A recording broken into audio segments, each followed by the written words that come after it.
Accepts. Shepard? Live on the floor of MSG. Wendell, thanks very much. We were talking yesterday about some of the protests happening around New York City. One of them, as you may know, was in front of the Fox News Channel headquarters in Midtown Manhattan, right around 6th Avenue and 47th Street. And as it turns out, they had all kinds of people in costumes, and a number of people, at least one, was interviewed, you know, what are you here today? And they weren't even sure what they were sent out to protest. That's how a lot of these protests have happened, and certainly it was interesting to watch what was happening in front of our building. Some of them, though, have been a little more chaotic, and David Lee Miller's been our man on the protest. He's live outside the Garden now with details. Wendell? David Lee, so sorry. Hi, Shepard. No problem. Forget Broadway here. You know, as you mentioned, there has been a great deal of street theater going on, and it's all free. To a great extent, it is a form of protest, and during the past few hours, we saw another demonstration taking place. A group called the American Way sponsored this particular demonstration, and what you're looking at now is an unemployment line that made its way, a symbolic unemployment line, from the Wall Street area in the financial district all the way to Midtown. This is about 3 miles. The group said about 5,000 participants were going to take part.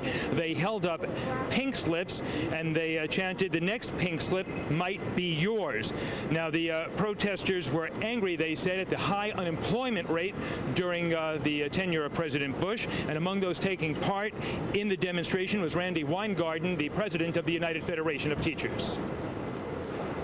The way in which you create an opportunity to live the American dream is to make sure people have jobs, real good-paying jobs. And ultimately, what this administration, what the Bush administration has done, has taken us in the wrong direction. Now, this demonstration was peaceful, but as you mentioned, not all of them have been. In the last 24 hours, 1,100 people or so have been arrested, among them a man named Jamal Holliday. He has been charged with second-degree assault. Authorities say that he was caught on videotape punching and kicking a New York City police detective into unconsciousness.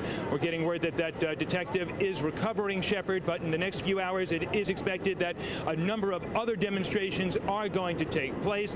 The New York City police commissioner said that his officers have responded with great restraint in the face of what he described as relentless provocation. Shepard.